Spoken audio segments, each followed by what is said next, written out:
Welcome back to Vishalakshi ಕನ್ನಡದ YouTube channel.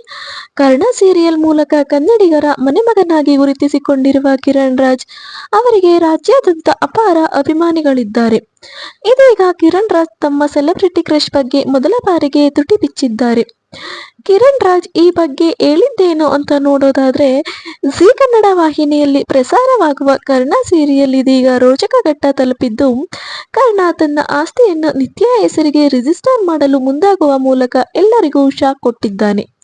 ಮುಂದೇನಾಗಲಿದೆ ಎನ್ನುವ ಕುತೂಹಲ ಜೋರಾಗಿದೆ. ಇನ್ನು ಇದೆಲ್ಲದರ ನಡುವೆ ಆನ್ ಸ್ಕ್ರೀನ್ ನಟನೆಯ ಜೊತೆಗೆ ಆಫ್ ಸ್ಕ್ರೀನ್ ನಲ್ಲಿ ಅವರ ಸಂದರ್ಶನಗಳು, ಆಡುವ ಮಾತುಗಳು, ಸೋಷಿಯಲ್ ಮೀಡಿಯಾ ಮೂಲಕ ಹಂಚಿಕೊಳ್ಳುವ ಇಂಟ್ರೆಸ್ಟಿಂಗ್ ಸಂಗತಿಗಳನ್ನು ಕೇಳಲು ಅವರ ಅಭಿಮಾನಿಗಳು ತುದಿಗಾಲಿನಲ್ಲಿ ನಿಂತಿರುತ್ತಾರೆ. 2025ರ ಚಿತ್ತಾರ ಸ್ಟಾರ್ ಅವಾರ್ಡ್ಸ್ ಕಾರ್ಯಕ್ರಮದಲ್ಲಿ ಕಿರಣ್ ರಾಜ್ ಅವರಿಗೆ ಕನ್ನಡ ಚಿತ್ರರಂಗದಲ್ಲಿ ನಿಮ್ಮ ಸೆಲೆಬ್ರಿಟಿ ಕ್ರಶ್ ಯಾರು ಎಂದು ಕೇಳುತ್ತಾರೆ.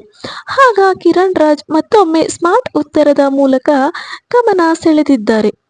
ಒಂದು ವೇಳೆ ನನಗೆ ಕ್ರಶ್ ಇದ್ದಿದ್ದರೆ ಬಹುಶಃ ಇಷ್ಟರೊಳಗೆ ಅವರಿಗೆ ಪ್ರಪೋಸ್ ಮಾಡಿ ಡೇಟಿಂಗ್ ಮಾಡ್ತಾ ಇರ್ತಿದ್ದೆ.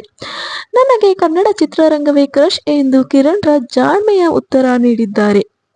ಇನ್ನು ಕಿರಣ್ ರಾಜ್ ಅವರಿಗೆ ಲೇಡೀಸ್ ಫ್ಯಾನ್ಸ್ ಸಿಕ್ಕಾಪಟ್ಟೆ ಇದ್ದಾರೆ ಎನ್ನುವುದನ್ನು ಪ್ರತ್ಯೇಕವಾಗಿ ಹೇಳಬೇಕಿಲ್ಲ. ಸಂದರ್ಶನವೊಂದರಲ್ಲಿ ಕಿರಣ್ ರಾಜ್ ಅವರಿಗೆ ನೀವು ರಿಲೇಶನ್ಶಿಪ್ ಹೇಗೆ ಹ್ಯಾಂಡಲ್ ಮಾಡ್ತೀರಾ ಎನ್ನುವ ಪ್ರಶ್ನೆಗೂ ಸ್ಮಾರ್ಟ್ ಉತ್ತರ ಕೊಟ್ಟಿದ್ದರು. ಅದರಲ್ಲಿ ಹ್ಯಾಂಡಲ್ ಮಾಡುವಂತಹದ್ದು ಏನೂ ಇಲ್ಲ, ರೆಸ್ಪಾನ್ಸ್ ಮಾಡದೇ ಇದ್ರೆ ಮುಗೀತು. ಕೆಲವು ಮೆಸೇಜ್ ಪಾಪಪ್ ಆಗೋದನ್ನು ನೋಡ್ತೀನಿ, ಸ್ಮೈಲ್ ಮಾಡ್ತೀನಿ, ಸುಮ್ಮನಾಗುತ್ತೇನೆ ಎಂದು ಕಿರಣ್ ರಾಜ್ ಹೇಳಿದ್ದರು.